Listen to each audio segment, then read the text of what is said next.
mais nous sommes en direct à l'instant même avec Anne Ouloto, qui est porte-parole du président Alassane Ouattara, le président ivoirien. Bonsoir madame, merci d'être en direct avec nous.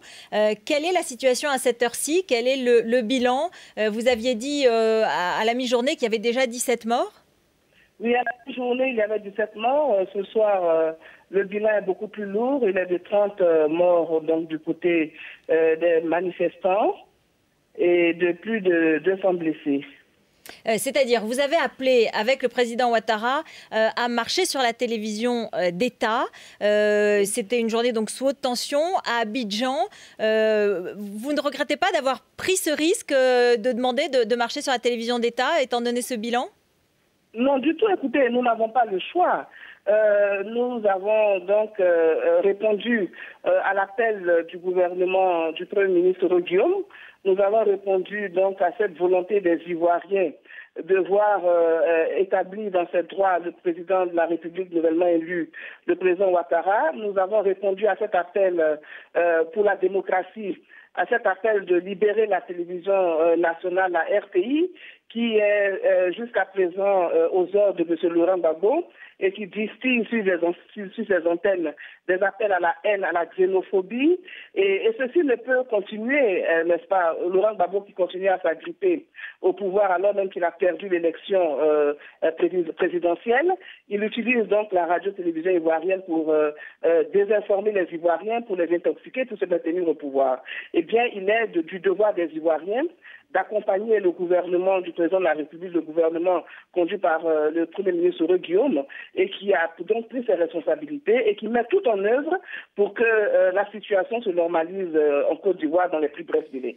Est-ce que cette marche, elle va continuer demain et à cette heure-ci, vous allez arrêter cette marche? Vous avez demandé à vos partisans de rentrer chez eux?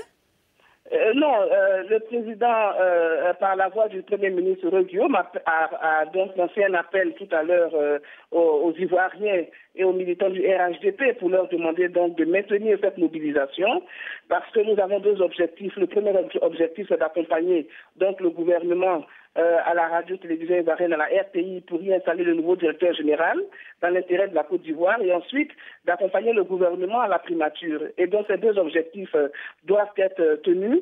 Et nous ferons en sorte que demain, comme l'a annoncé donc ce soir le Premier ministre, eh bien, nous reprenions cette marche donc sur la RTI et cette marche également sur la primature. Vous ne vous arrêterez que lorsque le président sortant Gbagbo reconnaîtra sa défaite, mais il peut y avoir beaucoup de victimes. Vous y êtes prêts? Oui, écoutez, les Ivoiriens n'ont pas le choix parce que vous savez, depuis 10 ans, Laurent Gbagbo tue les Ivoiriens par son régime totalitaire. Aujourd'hui encore, Laurent Gbagbo a recours à des miliciens libériens avec un groupe donc de généraux quelques généraux de l'armée de Côte d'Ivoire, les généraux Guébipin et de Boblé, n'est-ce pas, qui encadrent les vous n'avez pas le choix, c'est ce que vous dites, Madame Ouloto. Est-ce que les Français en Côte d'Ivoire sont en danger ce soir? Ben, écoutez, je ne le crois pas. Pour l'instant, nous n'avons pas connaissance de ce que les Français sont inquiétés. Pour quelles raisons les Français seraient inquiétés? Il s'agit d'une crise ivoiro-ivoirienne. Laurent Gbagbo a été battu. Il faut qu'il passe. Et donc, les Ivoiriens épris de paix et de justice ne pourraient continuer à tolérer donc qu'il continue donc cette imposture et qu'il continue d'usurper le pouvoir de M. Ouattara alors qu'il n'en a plus le droit. Merci beaucoup, Madame Anne Ouloto, donc porte-parole du président Alassane Ouattara. Merci.